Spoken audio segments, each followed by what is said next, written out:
ঘোষণা করা হলো বছরের প্রথম নোবেল পুরস্কার। চিকিৎসা বিজ্ঞানে এবছর যৌথভাবে এই পুরস্কার জিতেছেন মার্কিন বিজ্ঞানী ম্যারি ই ব্রানকো, ফ্রেড রামসডেল ও জাপানের বিজ্ঞানী শিমন সাকাগুচি। প্রতিদিন হাজারো জীবাণু থেকে মানবদেহকে রক্ষা করে রোগ প্রতিরোধী ব্যবস্থা। এই ব্যবস্থা নানা রূপে শরীরে সক্রিয় থাকে ছদ্মবেশেও।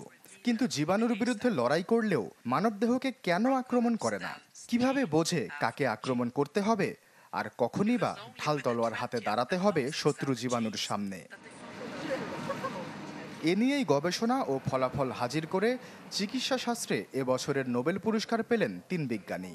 সোমবার সুইডেনের রাজধানী স্টকহোমে ক্যারোলিনস্কা ইনস্টিটিউট থেকে ঘোষণা করা হয় যুক্তরাষ্ট্রের মেরি ই ব্রাঙ্কো ও ফ্রেড রামসডেল এবং জাপানের শিমন সাকাগুচির নাম।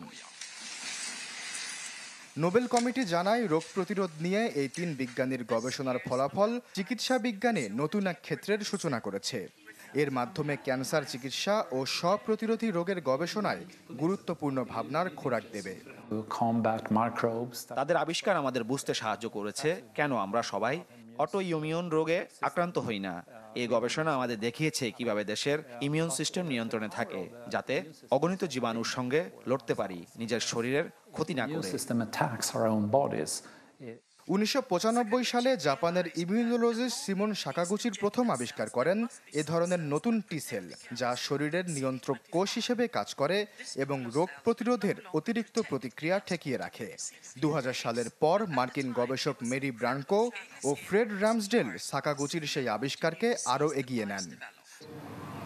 এই অর্জনের স্বীকৃতি হিসেবে ব্রাঙ্কো, রামসডেল ও সাকাগুচিকে আগামী ডিসেম্বরে দেয়া হবে 11 মিলিয়ন সুইডিশ ক্রোনা, বাংলাদেশি টাকায় যা 1,40,00,000।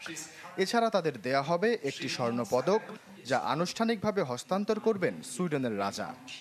বিজয়ীদের মধ্যে ব্রাঙ্কো বর্তমানে যুক্তরাষ্ট্রের ইনস্টিটিউট ফর সিস্টেমস বায়োলজিতে প্রোগ্রাম ম্যানেজার হিসেবে আছেন, আর রামসডেল সোনোমা বায়োথেরাপিউটিক্স নামের সান ফ্রান্সিসকো ভিত্তিক একটি বায়োটেক কোম্পানির সহ প্রতিষ্ঠাতা।